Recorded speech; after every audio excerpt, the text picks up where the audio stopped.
विष्णु झटके से केबिन का गेट खोलता है और कड़क आवाज में कहता है, डॉक्टर अभिमन्यु धनराज। विष्णु उस केबिन में चारों ओर अपनी नजर दौड़ाता है, लेकिन केबिन पूरी तरह से खाली था। यह देख विष्णु इरिटेट होते हुए वहां से बाहर जाने लगता है, लेकिन तभी उसकी नज़र टेबल पर रखी एक फोटो फ्रेम पर पड़ती है, जिसे देख विष्णु उसे अपने हाथ में उठा लेता है। वो तस्वीर अंशु की थी। विष्णु इस वक्त उसे जानता तो नहीं था, लेकिन शायद उसे अंदाजा था कि अब मन्नू की बेटी होगी।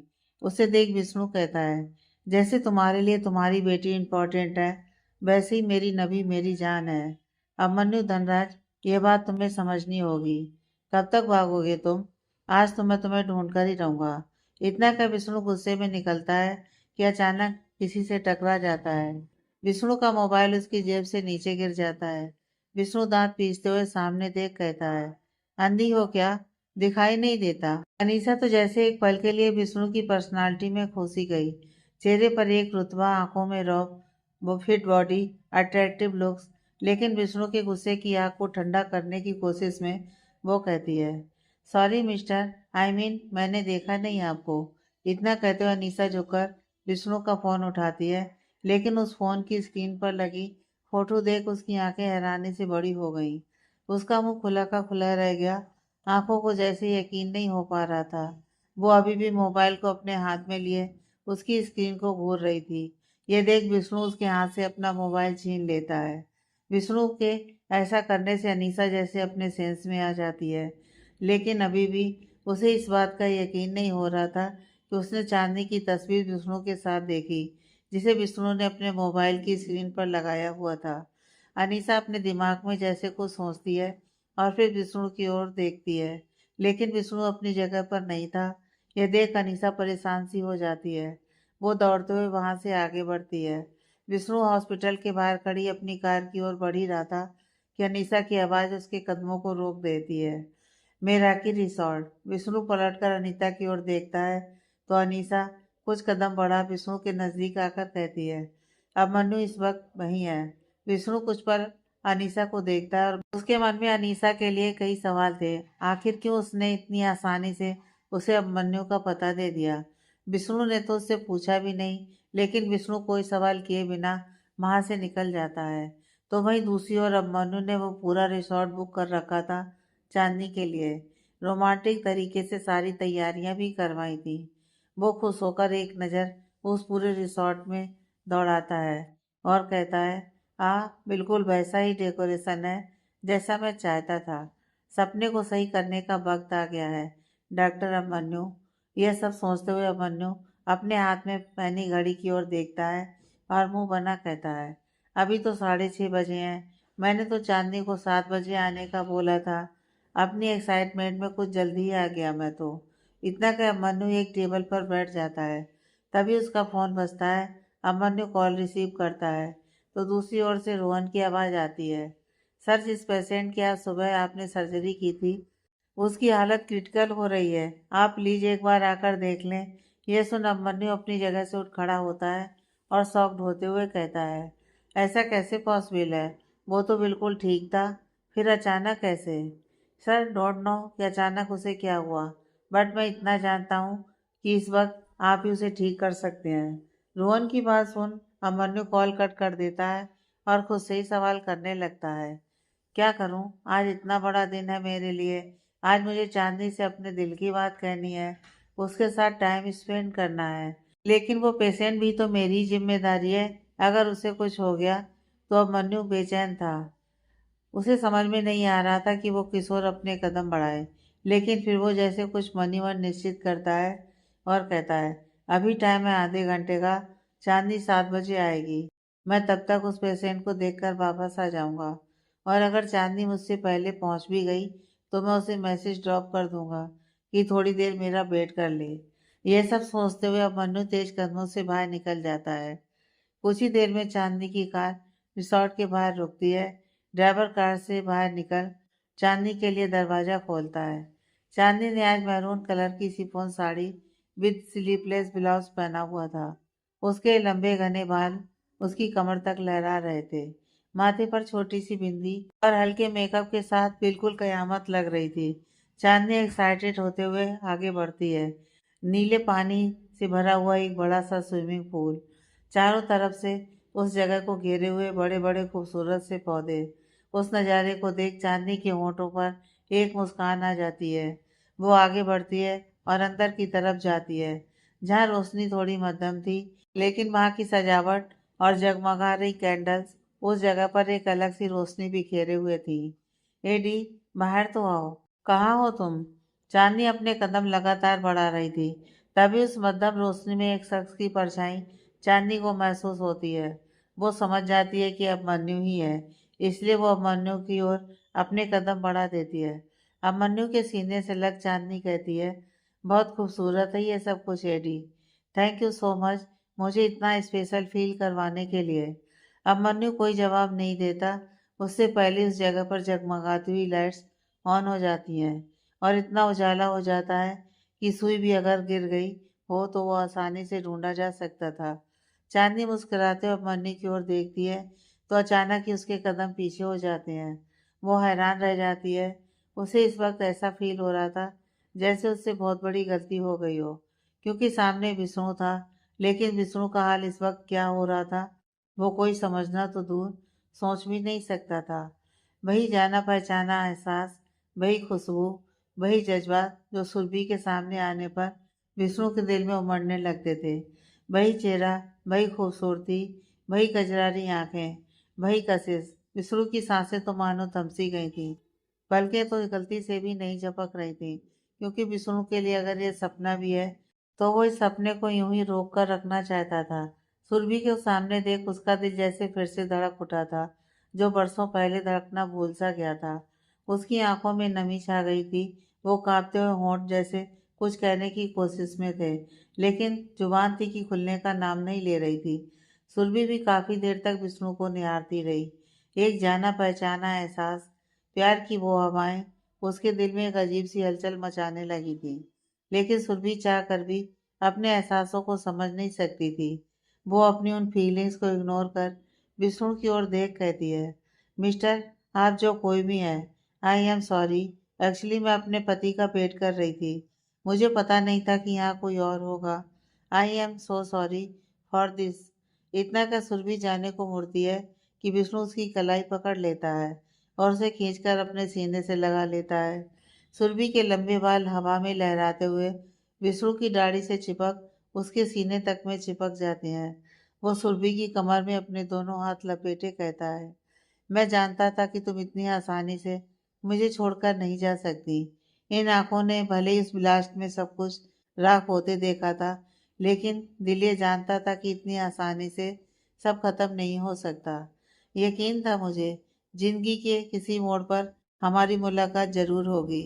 सुरभि विष्णु की बातों और उसके जज्बातों से पूरी तरह अनजान खुद को छुड़ाने की कोशिश कर रही थी, तो विष्णु से अपने सीने से उठा, अपने दोनों हथेलियों से उसका चेहरा छूते हुए कहता है, बस हमेशा की तरह ये मेरा सपना ना हो लड्डू।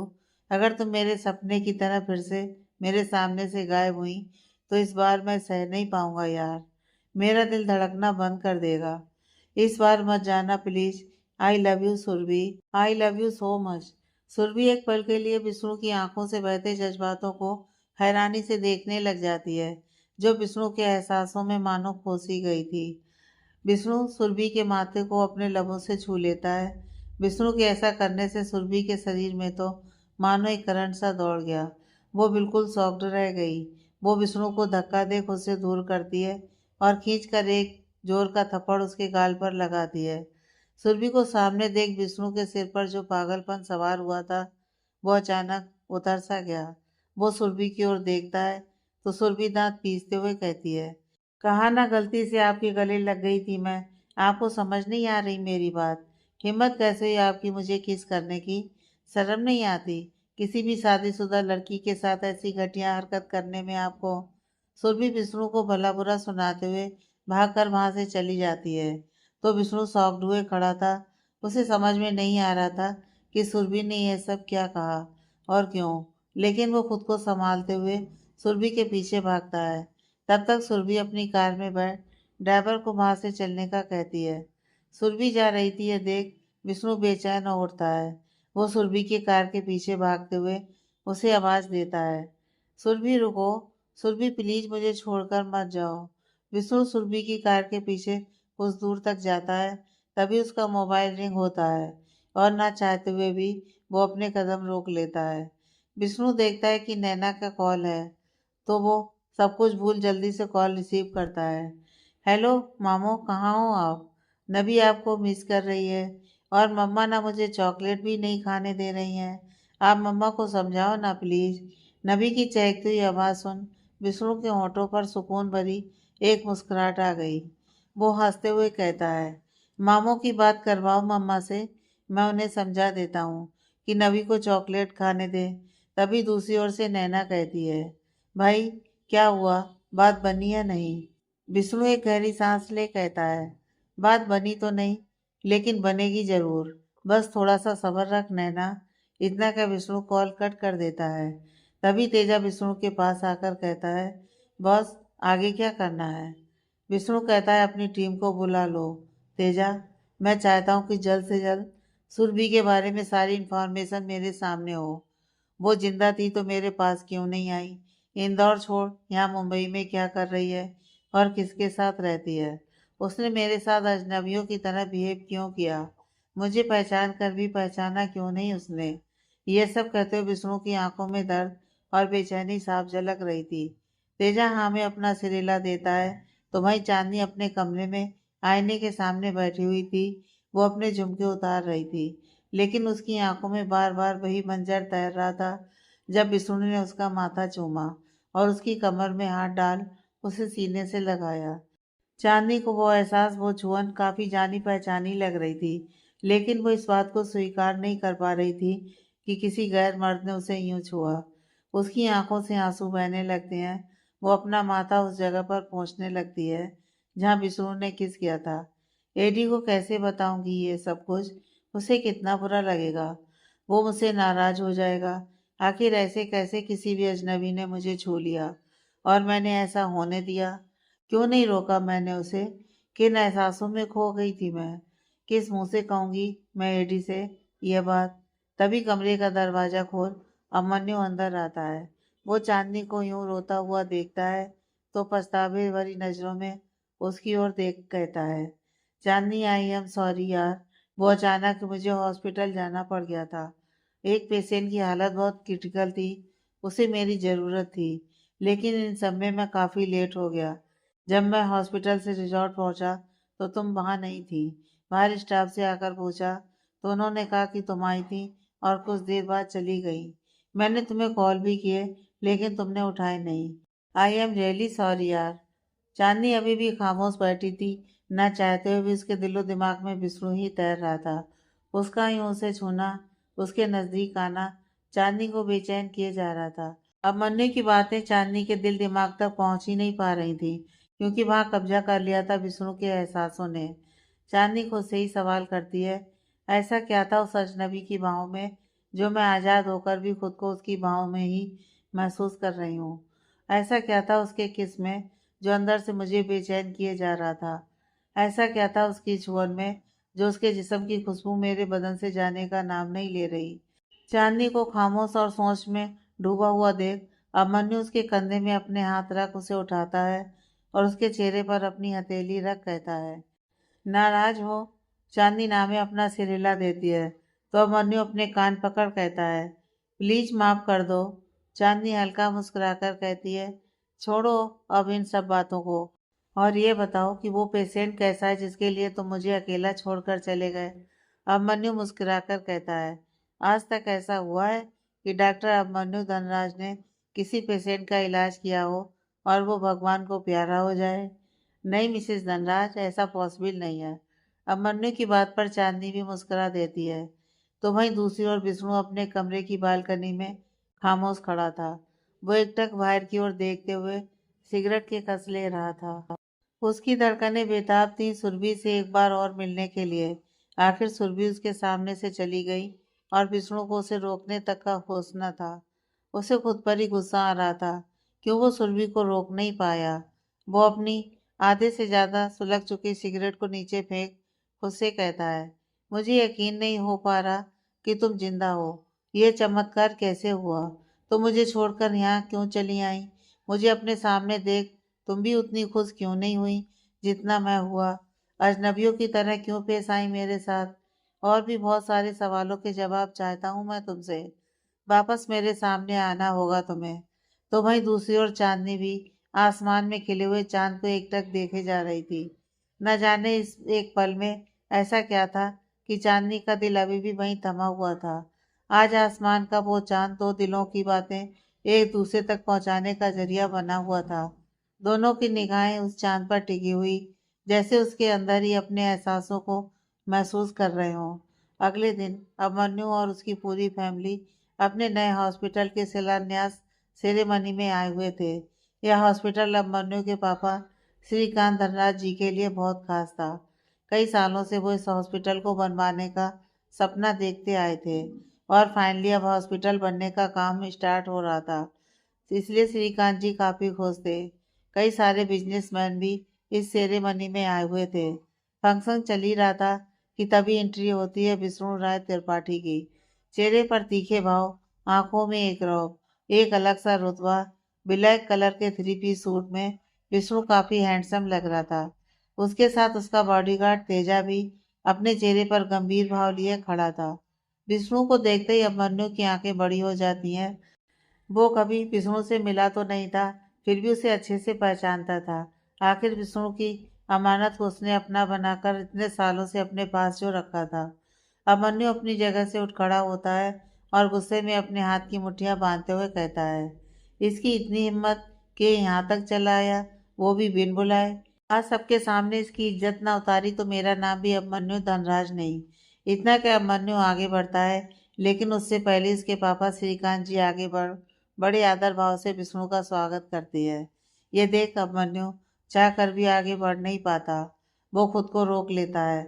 विष्णु भी श्रीकांत जी से अच्छे से मिलता है। श्रीकांत जी विष्णु को आगे लाते हुए कहते हैं, आइए मिस्टर त्रिपाठी, मैं आपको अपनी फैमिली से मिलवाता हूँ। तो वहीं चांदनी भी विष्णु को देख थमसी गई थी। वो एकटक विष्णु की ओर देख रही थी। श्रीकांत जी विष्णु को अपने परिवार से मिलवाते हुए जैसे ही चांदनी के सामने जाते हैं, विष्णु और चांदनी की निगाहें एक दूसरे से टकरा जाती हैं।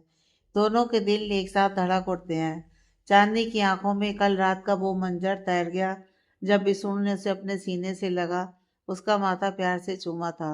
तो विष्णु के दिल का हाल इस वक्त कोई समझ ही नहीं सकता था। उसकी आंखों में सवाल थे तो दिल में एक सुकून भी। सुरभि को अपने सामने देखने का सुकून, उसे सही सलामत देखने का सुकून। तो ये सब नज़ारा देख अनीसा के होंठों की हंसी नहीं जा रही थी।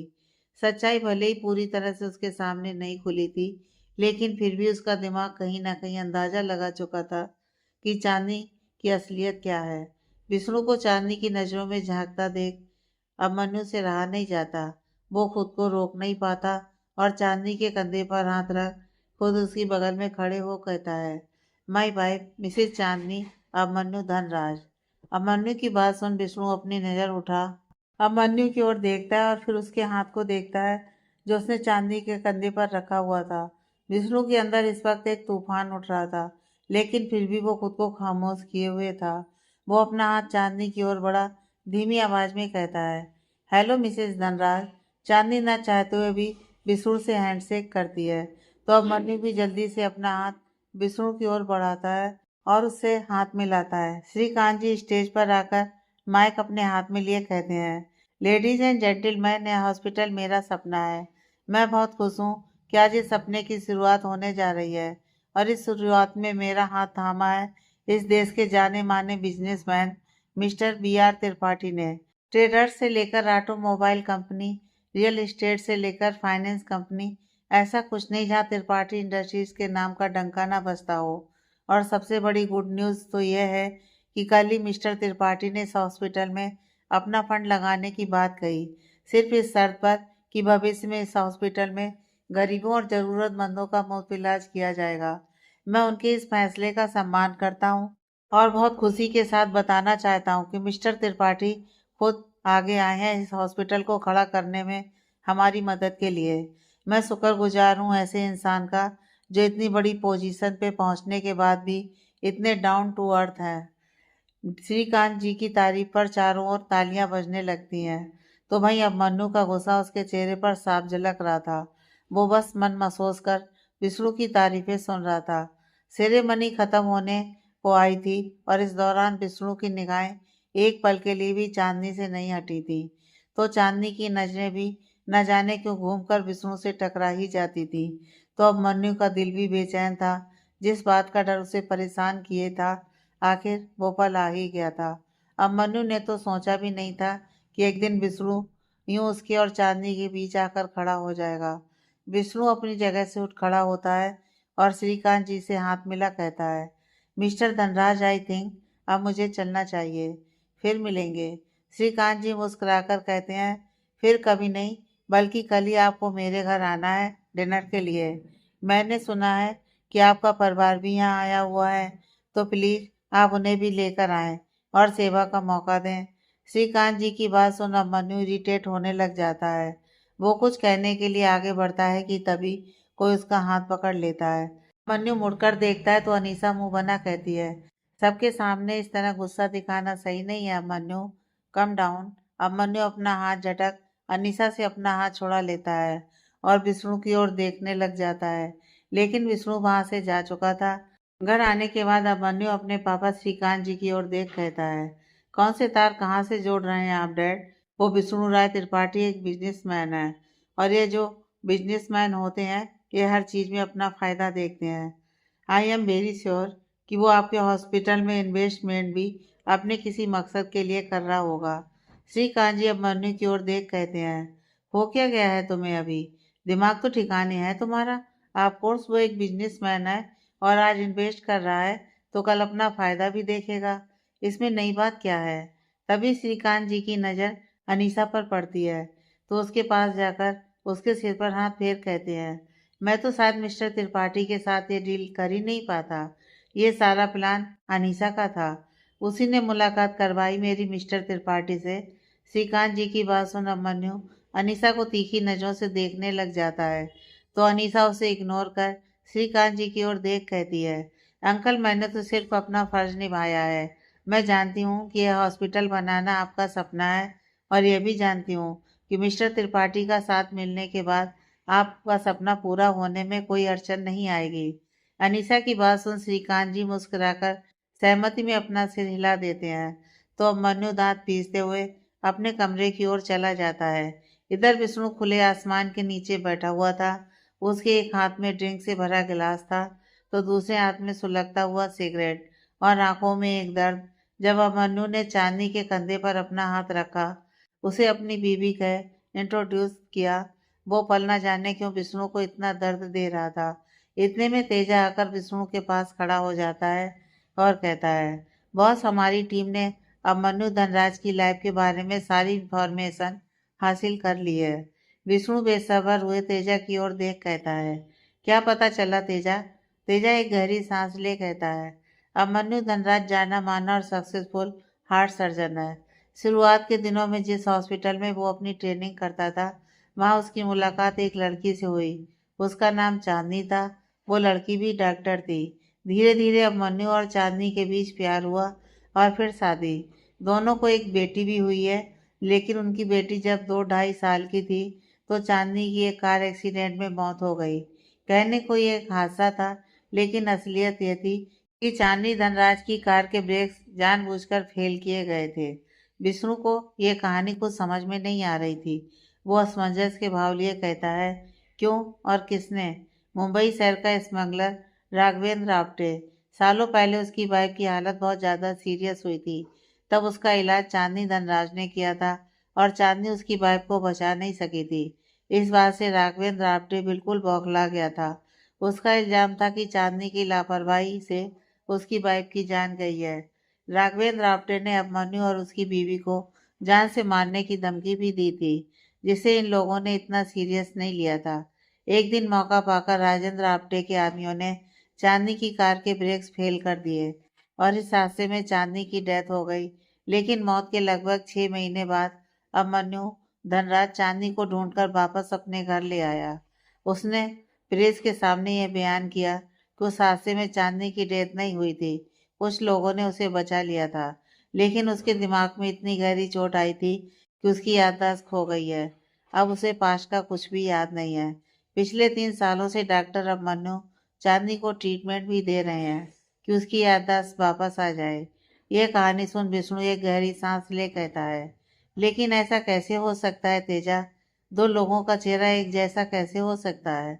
अभिमन्यु की वाइफ की शक्ल मेरी सुरभि से इतनी मिलती जुलती कैसे हो सकती है तेजा? तेजा कहता है, यह तो नहीं पता सर कि ऐसे चमत्कार इस दुनिया में होते हैं या नहीं, लेकिन शायद वो हमारी मैडम नहीं बल्कि अभिमन्यु धनराज की वाइफ है। विष्णु कुछ पल खामोश रहता है और फिर तेजा की ओर देख कहता है, मुझे और डिटेल्स चाहिए तेजा, बारीकी से छानबीन करो, कुछ छूटना नहीं चाहिए। एक और बात, उस धनराज फैमिली में एक लड़की भी है अनीसा, उसी ने हमें उस फैमिली तक पहुंचाया है और आगे भी वो हमारे बहुत काम आने वाली है, तो उससे बात करने की कोशिश करो। मेरा दिल नहीं मान रहा कि वो मेरी सुरभि नहीं है, ठीक से पता करो। विष्णु की बात सुन तेजा उसका ऑर्डर मानते हुए वहां से निकल जाता है और विष्णु फिर से अपने होठों तले एक नई सिगरेट दबा उसे सुलगा लेता है। वो खुद से ही बातें करने लग जाता है, भले ही तुम्हारा प्यार मेरी लकीरों में नहीं है, पर तुम्हें भूलना भी मेरे बस में नहीं है। मेरे नसीब में बस इंतजार करना लिखा है, तुम मिली भी तो फिर से बिछड़ने के लिए। अपने दर्द में सिमटे हुए विष्णु की आंखों से आंसू का एक कतरा बहने की कोशिश करता है, जिसे विष्णु बहने की इजाजत नहीं देता। अब मन्नू कमरे में आता है तो देखता है कि चांदनी बिस्तर पर लेटी हुई अंशु को थपकियां देकर सुला रही थी। अभिमन्यु आकर चांदनी के पास बैठ जाता है और उसकी ओर देख कहता है, तबीयत कैसी है तुम्हारी? चांदनी अपनी भौहें से सिकोड़ते हुए कहती है, मुझे क्या हुआ है एडी? अभिमन्यु बात को सहज करते हुए कहता है, आई मीन कि तुम्हें ऐसा कुछ महसूस हो रहा है कि पुरानी यादें तुम्हारे जहन में तैर रही हैं या कोई पुराने दृश्य जो तुम्हें याद आ रहे हो? अभिमन्यु की बात सुन चांदनी उदास चेहरा लिए कहती है, काश की कुछ याद आता है एडी, बट दिमाग बिल्कुल ब्लैंक है, कुछ असर नहीं हो रहा। थैंक गॉड, उस विष्णु राय को देख तुम्हें कुछ याद नहीं आया। अब मन्नू ने यह बात बहुत धीमी सी आवाज में खुद से ही कही थी। चांदनी उसे देखते हुए कहती है, कुछ कहा तुमने? अमन्यु नामे अपना सिर हिला कहता है, नहीं, मैं कह रहा था कि दवाई तो ली नहीं होगी तुमने, चलो अब दवाई खाओ। इतना कह अमन्यु चांदनी को उसकी दवाई खिलाता है और फिर उसे सोने के लिए कहता है। चांदनी मुस्कुराकर कहती है, good night Eddie. Good night Chanda. Amanyu की आंखों में इस वक्त चांदनी के लिए सिर्फ प्यार था, तो दिल में इनसिक्योरिटी सी महसूस हो रही थी। बस यही डर सता रहा था कि कहीं विष्णु उसके और चांदनी के बीच न आ जाए। हर्ष का घर। हर्ष फ्रेश होकर बाथरूम से बाहर निकलता है तो उसकी नज़र दरवाजे पर खामोश खड़ी रीना पर पड़ती है, लेकिन वो उसे इग्नोर कर आईने के सामने खड़ा हो जाता है। रीना अपने कदम आगे बढ़ा हर्ष के पास आती है और कहती है, खाना खा लो, भूख नहीं है, तुम खा लो। हर्ष का सीधा सपाट जवाब सुन रीना की आगे कुछ कहने की हिम्मत नहीं होती। वो पलटकर वापस जाने लगती है, लेकिन फिर जैसे उसे कुछ याद आया हो, वो हर्ष की ओर कहती है, नबी की सर्जरी हो गई? हर्ष रीना की ओर देख कहता है, अपने अलावा भी किसी की फिक्र करती हो, ये देख अच्छा लगा। फिलहाल नबी ठीक है, जल्दी उसकी सर्जरी होगी। हर्ष की रूखी बातें सुन रीना मुंह बनाए हुए उस कमरे से बाहर निकल जाती है। एक तो जबरदस्ती मुझसे शादी कर ली और इतने बड़े घर में लाकर पटक दिया जहाँ दो से तीसरा कोई इंसान भी नहीं रहता, ऊपर से मुझसे ठीक से बात भी नहीं करता। कैसे रहूं मैं यहाँ? बिल्कुल अच्छा नहीं लग रहा मुझे यहाँ। रीना खुद से ही बातें कर रही थी और उसका मन दुखी था और दिल उदास। अगले दिन शाम का वक्त विष्णु नैना और नबी को साथ लेकर श्रीकांत जी के घर पहुंच चुका था। विष्णु ने नैना को पहले से ही सारी सच्चाई बता दी थी कि अभिमन्यु की वाइफ की शक्ल बिल्कुल सुरभि से मिलती जुलती है, इसलिए नैना कुछ ऐसा रिएक्ट ना करे कि किसी को अजीब लगे। लेकिन फिर भी न जाने क्यों नैना के मन में यह चमत्कार देखने की बेताबी बढ़ती जा रही थी। वो देखना चाहती थी कि ऐसा कैसे पॉसिबल है कि दो लोगों की सूरत एक जैसी हो।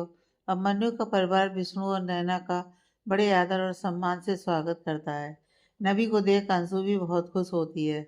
अंशु अपने खिलौने ला लाकर नबी को देने लग जाती है और वो दोनों ही खेल में बिजी हो जाती हैं। विपाशा अपनी बगल में बैठी अनीसा के कंधे पर टैप कर उसके कान में कहती है, मुझे तो लड़का बहुत पसंद है, कहे तो उसकी बहन से बात करूं तेरे रिश्ते की? अनीसा आंखें बड़ी कर अपनी बहन की ओर देखते हुए कहती है, नो थैंक्स दीदी, आप पहले ही मेरी बहुत मदद कर चुके हो। अभिमन्यु के मैटर में अब मेरी लाइफ में नया चैप्टर जोड़ने की ज़रूरत नहीं है। श्रीकांत जी विष्णु से बिजनेस रिलेटेड बातें किए जा रहे थे, तो वहीं शैलजा जी नैना से उसके घर परिवार की बातें पूछ रही थी। तभी सबकी नज़र सीढ़ियों की ओर ठहर जाती है, जहाँ से एक दूसरे का हाथ थामे हुए अभिमन्यु और चांदनी नीचे उतर रहे थे। विष्णु की नज़रें चांदनी के ऊपर टिक जाती हैं। तेरे जाने का गम और न आने का गम, फिर जमाने का गम क्या करें। राह देखे नजर रात भर जाग कर, पर तेरी तो खबर ना मिले। बहुत आई गई यादें, मगर इस बार तुम ही आना, इरादे फिर से जाने के नहीं लाना, तुम ही आना। नैना चांदनी की ओर एकटक देख रही थी, जैसे दुनिया का कोई अजूबा उसके सामने हो। बहुत शॉक्ड थी, तो भाई विष्णु भी चांदनी से अपनी नजरें नहीं हटा पा रहा था। न जाने क्यों चांदनी और अभिमन्यु को साथ देख विष्णु को बहुत बुरा लग रहा था। उसे पता था कि सिर्फ शक्ल एक जैसी है, लेकिन यह उसकी सुरभि नहीं। फिर भी ये दिल था कि मानने को तैयार नहीं था। चांदनी को देखते ही विष्णु की धड़कनें बेकाबू होकर धड़कने लगी थी। दिल का दर्द आंखों में उतर आया था, जिस पर अब तक विष्णु पर्दा डाले हुए था। चांदनी भी एक नज़र विष्णु को देखती है, लेकिन फिर वो उससे अपनी नजरें फेर लेती है। चांदनी नहीं चाहती थी कि विष्णु की आंखों में देखने से उसे कोई एहसास परेशान करे।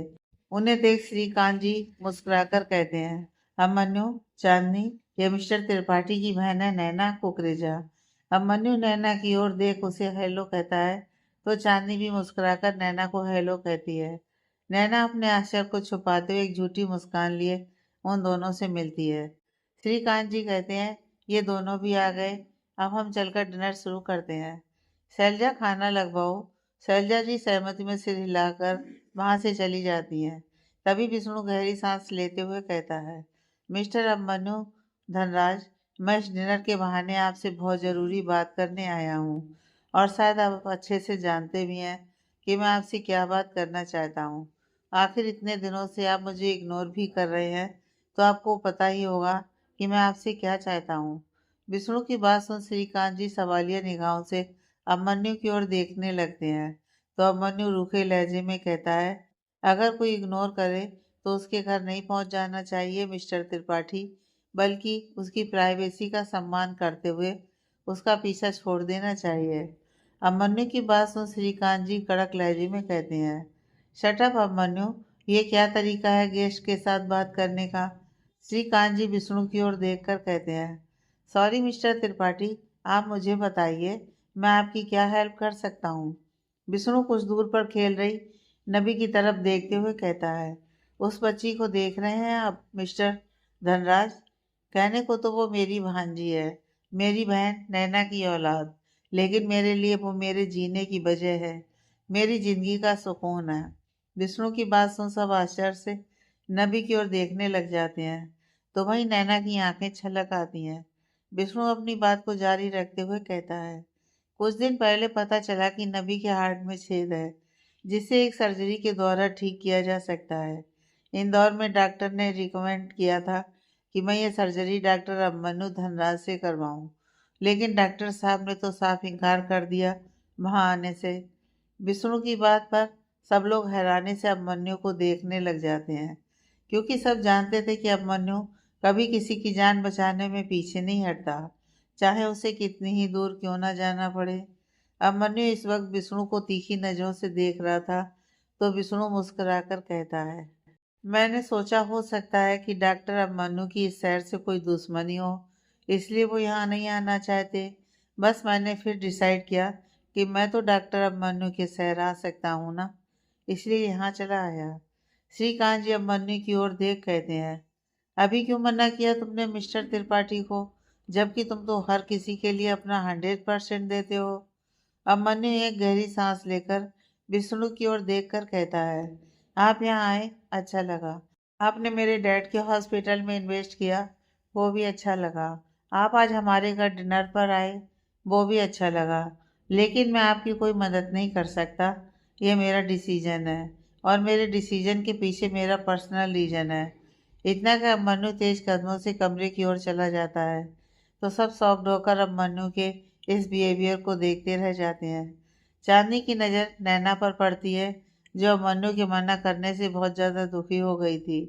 उसकी आंख में आंसू बहने लगे थे। यह देख चांदनी नैना के पास जाकर उसके कंधे पर हाथ रखकर कहती है, प्लीज रो मत, मैं भी एक माँ हूँ। मेरी बेटी को एक खरोंच भी आती है तो कलेजा छलनी हो जाता है। फिर तुम्हारी बच्ची तो इतनी बड़ी मुसीबत में है, पर वो ठीक हो जाएगी। मेरा वादा है तुमसे। अब मन्नू नबी की सर्जरी जरूर करेगा। अगर अभी वो किसी रीजन से डिस्टर्ब है, लेकिन मैं बात करूंगी उससे। वो मेरी बात कभी नहीं टालता। चांदनी की बात सुन नैना कुछ हद तक नॉर्मल होती है तो वहीं विष्णु की निगाहें एकटक चांदनी के चेहरे पर टिकी हुई थी। श्रीकांत जी भी माहौल को नॉर्मल करते हुए कहते हैं, मेरी बहू बिल्कुल ठीक कह रही है मिस्टर त्रिपाठी। जरूर कोई बात है, वरना अभिमन्यु अपने काम को अपनी पूजा समझता है। वो कभी अपने फर्ज से पीछे नहीं हटता। और चांदनी बात करेगी, उसे समझाएगी तो वो जरूर मान जाएगा। आपकी बच्ची की सर्जरी जल्द से जल्द होगी और वो पूरे तरीके से ठीक भी हो जाएगी। विष्णु हल्की मुस्कान लिए कहता है, थैंक यू मिस्टर धनराज। आइए खाना खाते हैं। श्रीकांत जी विष्णु को डाइनिंग टेबल की ओर चलने का इशारा करते हैं। विष्णु उनके साथ खाना खाने के लिए चल देता है। नैना भी नबी को गोद में उठा डाइनिंग टेबल की ओर बढ़ जाती है। सबका खाना शुरू हो चुका था, लेकिन अब मन्नू उन सबके साथ शामिल नहीं था। ये देख चांदनी मन ही मन सोच रही थी कि आखिर अब मन्नू को हो क्या गया है। नैना खाना खा रही थी तो नबी अपनी शैतानियों से उसे तंग कर रही थी। ये देख चांदनी मुस्कुराते हुए कहती है, लाओ इस शैतान को मुझे दे दो, तुम आराम से खाना खाओ, मैं इसे संभालती हूँ। चांदनी नबी को अपनी गोद में ले लेती है और उसके साथ प्यार से मस्ती करने में बिजी हो जाती है। सबका ध्यान बातों पर था तो विष्णु का ध्यान सिर्फ चांदनी पर। उसकी नज़र चांदनी को नबी के साथ खेल बस उसी पल में थमसी गई थी। चांदनी कभी नबी के फूले हुए गालों पर किस करती तो कभी अपना अजीब सा मुंह बना उसे चढ़ाती। तो नबी भी चांदनी की बराबर की टक्कर दे रही थी। कभी वो चांदनी के बाल खींचती तो कभी उसे अपने पीछे पीछे दौड़ाती। इन कुछ पलों में चांदनी और नबी दोनों ही एक दूसरे के साथ काफी घुल मिल गए थे। डिनर खत्म कर विष्णु श्रीकांत जी और उनके परिवार को थैंक यू कह नैना और नबी को साथ लिए वहां से निकल जाता है। चांदनी कमरे में जाती है जहां मनु किसी सोच में डूबा हुआ खामोश बैठा था। चांदनी उसकी बगल में बैठ जाती है और उसके कंधे पर हाथ रखकर कहती है, क्या बात है एडी? क्या कोई बात है जो तुम्हें परेशान कर रही है? चांदनी की बात सुन अभिमन्यु चिढ़ते हुए कहता है, क्या फर्क पड़ता है? डैड को देखा तुमने? The great businessman mister Vishnu Rai Tripathi ने उनके हॉस्पिटल में इन्वेस्टमेंट क्या कर दी कि उसके गुणगान गाते फिर रहे हैं। क्या जरूरत थी उसे घर बुलाने की? क्या जरूरत प्रोफेशन और पर्सनल लाइफ को मिक्स करने की? चांदी गंभीर भाव लिए कहती है, तुम ऐसे क्यों रिएक्ट कर रहे हो एडी? सवाल यह नहीं कि उस आदमी के पास कितने पैसे हैं या वो कौन है। सवाल यह है कि तुम कौन हो। तुम एक डॉक्टर हो एडी। सबकी जान बचाना तुम्हारा फर्ज है, बिना ये देखे कि सामने वाला तुम्हारा दोस्त है या दुश्मन। अगर कोई तुम्हारे पास मदद के लिए आया है तो उसकी मदद करना तुम्हारी ड्यूटी है। अब मन्नू चांदनी की ओर देख कहता है, मुझे कुछ नहीं समझना है चांदनी। मैंने अपना डिसीजन बहुत पहले ही ले लिया था। मैं उस इंसान की कोई मदद नहीं कर सकता। अब मन्नू की बात सुन चांदनी कहती है, उस इंसान से तुम्हें जो भी प्रॉब्लम है उसे साइड में रखो एडी। तुम बस एक माँ के बारे में सोचो।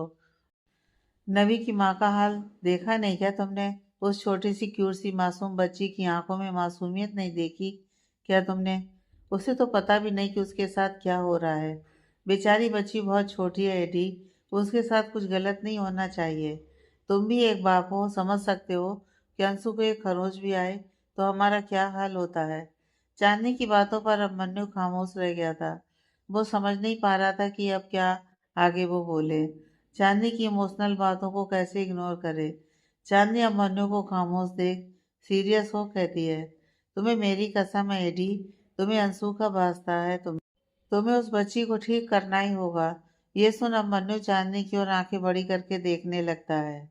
हाँ तो चांदनी उसके पास से उठकर चली जाती है तो विष्णु नबी को गोद में लिए हुए कमरे में आता है और उसे आराम से बिस्तर पर लिटा देता है। विष्णु मुस्कुराकर नबी की ओर देखता है जो मासूमियत से सो रही थी। विष्णु उसके माथे पर एक किस कर उसे ब्लैंकेट से कवर करते हुए वहां से जाने लगता है। तो सामने नैना खड़ी थी। नैना की आंखों में कई सवाल थे, जिन्हें इग्नोर करते हुए विष्णु आगे बढ़ने की कोशिश करता है तो नैना का सवाल उसके कदमों को रोक ही लेता है। आपने कैसे खुद को रोक कर रखा है भाई? विष्णु मुड़कर नैना की ओर देखता है तो नैना कहती है, कैसे उस चेहरे को अपने सामने किसी और के साथ देखकर आपने खुद को शांत रखा? कितना मुश्किल हो रहा होगा आपके लिए खुद को रोक पाना, जब आपके सामने होकर भी वो आपकी नहीं थी। वही चेहरा, वही अंदाज, लेकिन नाम और पहचान दूसरी। ये कैसे पॉसिबल है भाई? विष्णु हल्का मुस्कुराकर कहता है, पर मेरी किस्मत आज भी वही की वही है नैना, बिल्कुल नहीं बदली। हमेशा खुशियाँ मेरी जिंदगी की दहलीज तक आकर वापस लौट जाती हैं। अब भी वही सिलसिला जारी है। मैंने भी जब सुरभि को अपने सामने देखा तो मेरी खुशी का ठिकाना नहीं था। ऐसा लगा कि ऊपर वाले ने मेरे दर्द पर रहम का मुझे मेरी खुशियाँ लौटा दी। लेकिन फिर पता चला कि नहीं, ऊपर वाला तो मुझे डबल गम देने की फिराक में था। उसे सामने लाकर भी मेरे पास नहीं भेजा। वो कोई और है, किसी की बीवी, किसी की बहू, किसी की माँ, पर वो मेरी खुश नहीं है। इतना कि विष्णु अपनी नजरें चुराते हुए वहां से चला जाता है तो नैना खामोश खड़ी रह जाती है। वहीं हर्ष बार बार विष्णु को कॉल किए जा रहा था।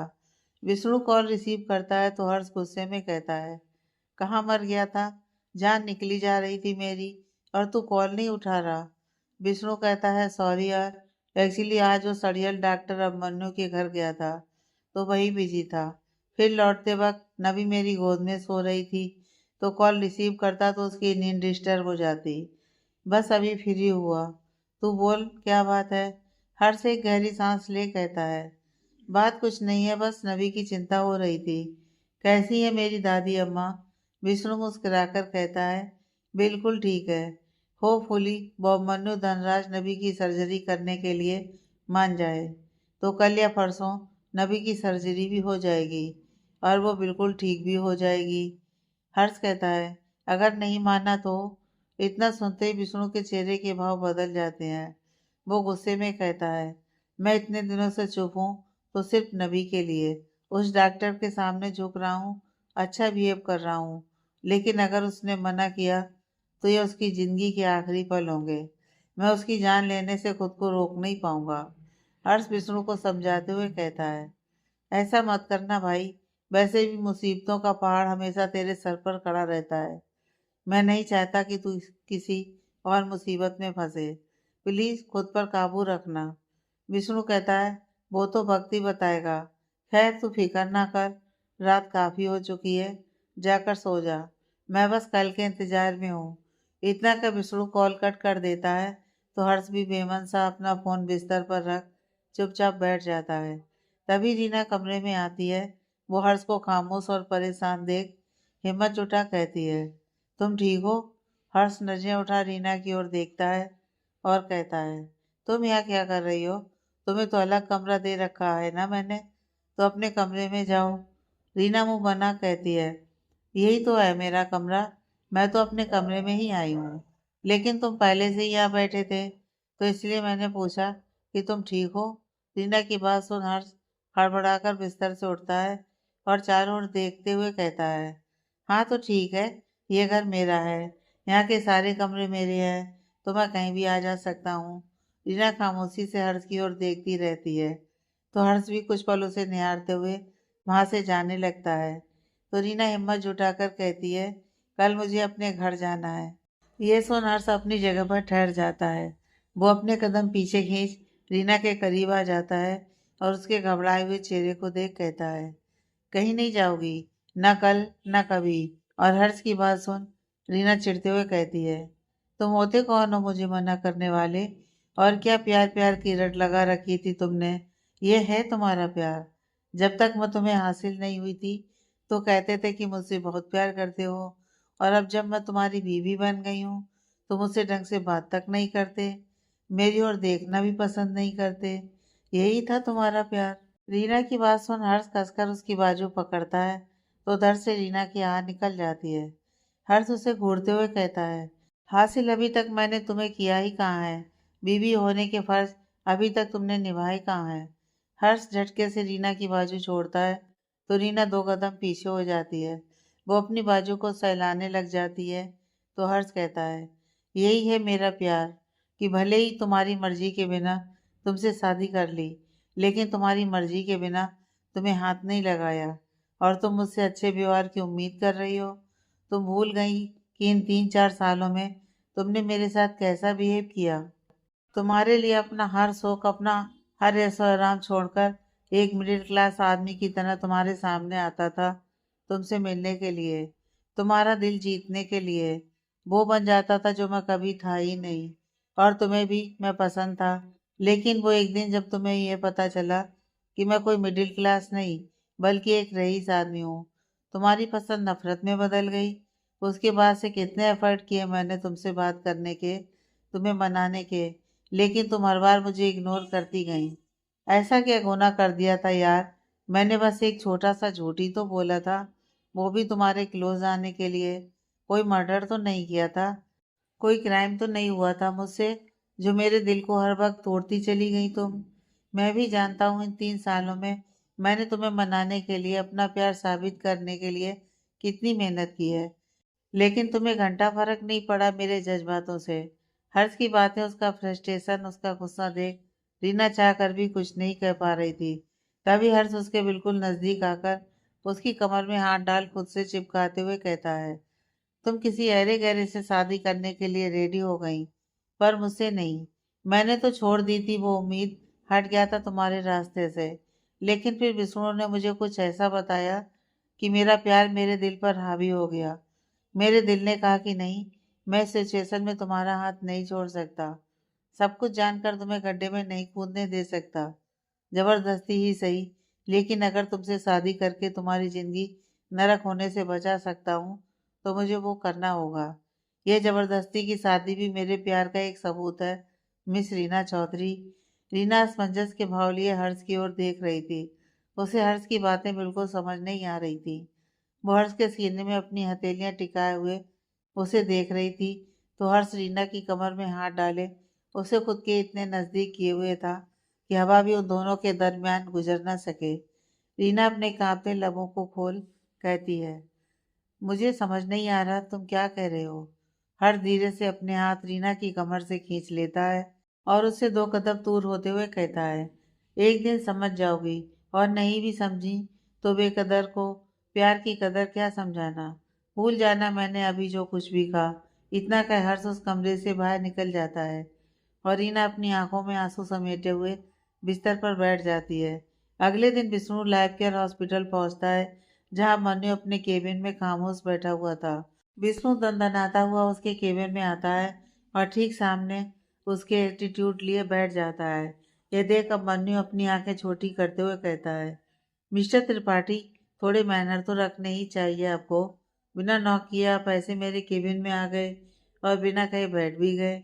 अब मन्नू की बात सुन विष्णु तिरछा मुस्कुराकर कहता है, डॉक्टर धनराज, आपने खुद ही मुझे कॉल करके बुलाया है बात करने के लिए, तो मुझे नहीं लगता कि इन सब में फॉर्मेलिटीज की जरूरत थी।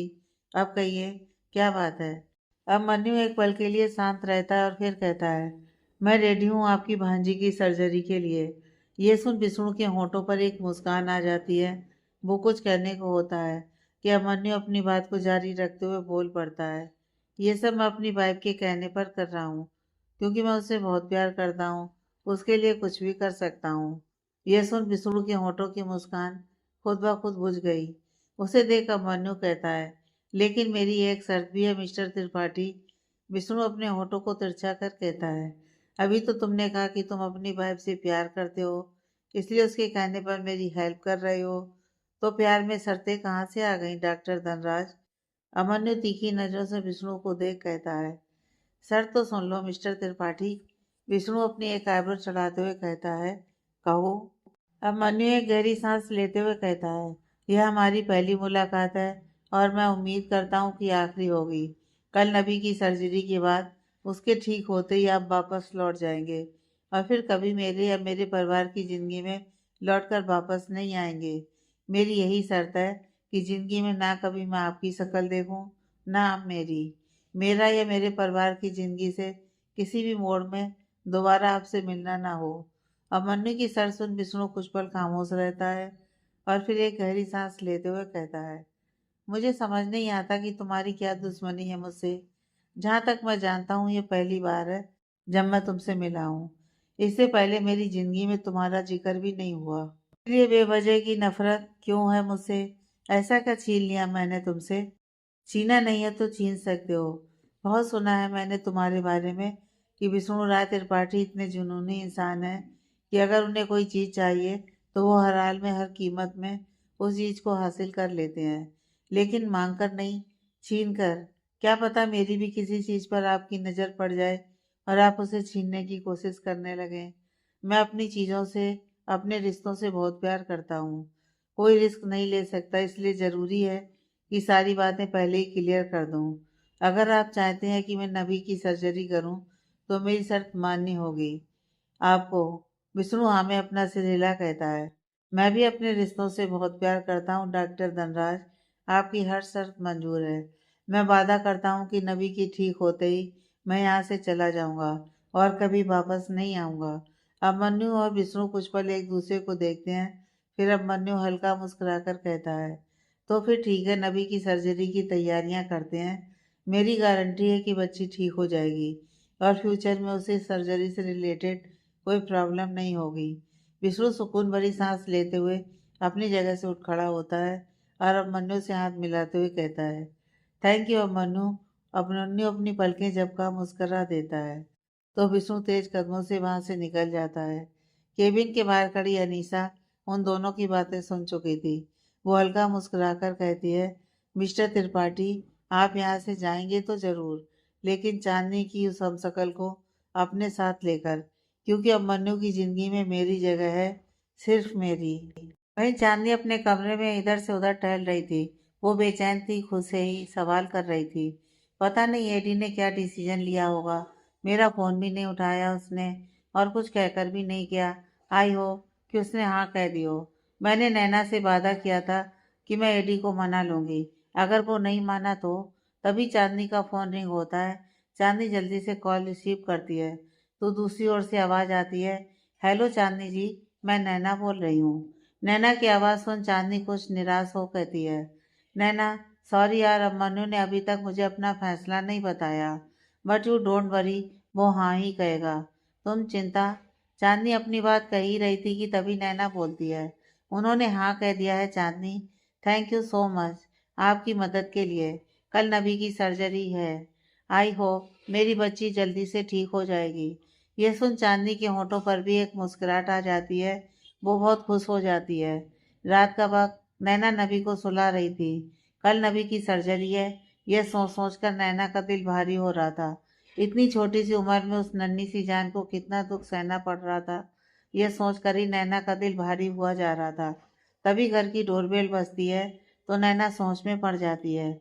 भाई के पास तो ऑलरेडी चाबी है घर की, फिर वो बेल क्यों बज रही है? ये सोच नैना दरवाजा खोलने जाती है तो दरवाजे के उस पार रवि था। रवि को देख नैना के होठों पर एक मुस्कुराहट आ जाती है। वो झटके से रवि के सीने में छुप जाती है, लेकिन रवि तो वैसे ही खड़ा रहता है, बिना किसी एक्सप्रेशन के, किसी मूर्ति की तरह। वो कुछ पल बाद नैना की बाजू पकड़ उसे अपने सीने से उठाता है और कुछ कहे बिना कमरे की ओर बढ़ जाता है। वो जाकर देखता है तो नबी सो रही थी। रवि प्यार से नबी के माथे पर हाथ रख सहलाता है और उसे किस करता है। अब तक नैना भी कमरे में आ चुकी थी।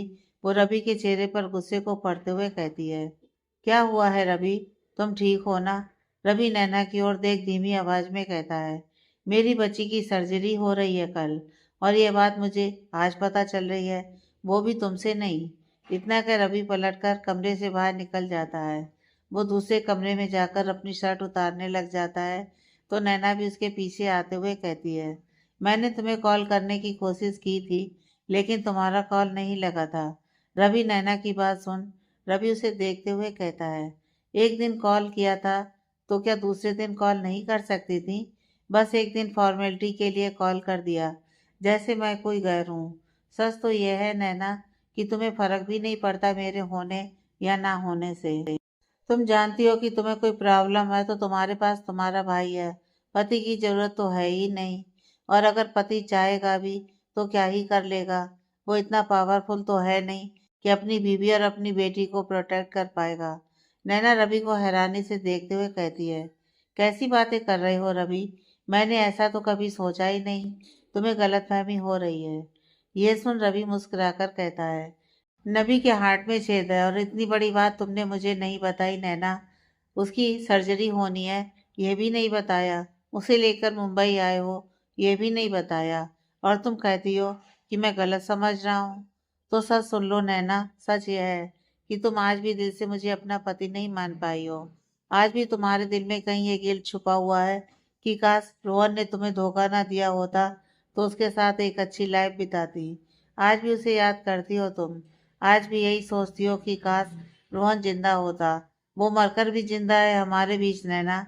मेरा दिल जानता है कि तुमने मुझसे कभी प्यार नहीं किया। नैना बुद्ध बने रवि की बातें सुन रही थी। कहने को इस वक्त कुछ भी नहीं था उसके पास। रवि नैना के करीब आकर उसकी आंखों में देखते हुए कहता है, मैंने तुमसे प्यार की उम्मीद कभी की ही नहीं थी नैना, क्योंकि सब कुछ जानते हुए भी मैंने तुमसे प्यार किया था। लेकिन लॉयल्टी की उम्मीद तो कर सकता हूँ। कम से कम मुझे नबी के बारे में तो सब कुछ मालूम होना चाहिए। या फिर अपना पति न मानने के बाद अब तुम मुझे नबी का बाप भी नहीं मानती हो। नैना रवि पर गुस्सा करते हुए चिल्लाती है, रवि चुप हो जाओ, बकवास मत करो। रवि एक दर्द भरी मुस्कान लिए कहता है, ये बात खुद से पूछो नैना कि मैं बकवास कर रहा हूँ या सच्चाई बता रहा हूँ। इतना कर रवि बाथरूम के अंदर घुस जाता है और नैना अपनी आंखों में आंसू लिए बस खड़ी रह जाती है। अगले दिन नबी की सर्जरी थी और विष्णु के साथ साथ नैना और रवि भी बेचैन होकर ऑपरेशन थिएटर के बाहर इंतजार कर रहे थे। घंटों की सर्जरी के बाद फाइनली जब अभिमन्यु बाहर आता है तो नैना रवि विष्णु सब उसे घेर लेते हैं। इससे पहले कि कोई कुछ सवाल करता अभिमन्यु खुद ही बोल पड़ता है, बच्ची ठीक है, सर्जरी सक्सेसफुल रही है और अभी हमें बच्ची को अंडर ऑब्जर्वेशन रखना होगा। जब तक मैं ना कहूँ आप लोग उससे मिल नहीं सकते। इतना कर मन्नू वहां से अपने केबिन की ओर चला जाता है। नैना हाथ जोड़ भगवान का शुक्रिया करती है और विष्णु की ओर खुशी से देखती है तो विष्णु भी मुस्कुराते हुए नैना को अपने सीने में छुपा लेता है। रवि कुछ पल उन दोनों को देखता है और फिर बाहर आ जाता है। रवि बाहर आकर एक बेंच पर बैठ जाता है। तभी उसे महसूस होता है कि जैसे उसके बगल में कोई आकर बैठ गया। रवि अपना सिर घुमा देखता है तो विष्णु खामोश बैठा था। यह देख रवि खड़ा होने लगता है और कहता है, सर आप कुछ जरूरत थी तो मुझे बुला लेते।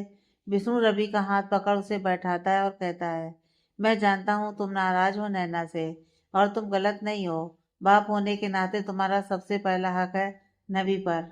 कोई ऐसी बात नहीं सर, मैं जानता हूँ आप नबी को मुझसे ज्यादा प्यार करते हैं।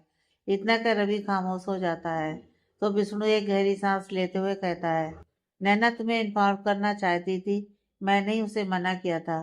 देखो रवि, तुम यूएस में इतने बड़े बिजनेस फंक्शन में हमारी कंपनी को रिप्रेजेंट कर रहे थे और मैं कोई गलती नहीं चाहता था।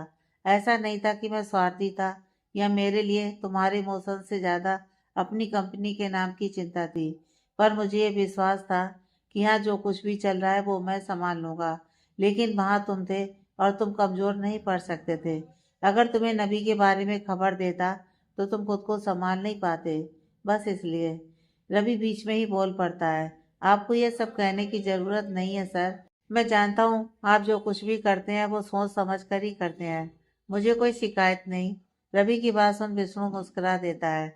अब मन्नू अपने केबिन में बैठा हुआ था। तभी चांदी और अंशु अंदर आते हैं।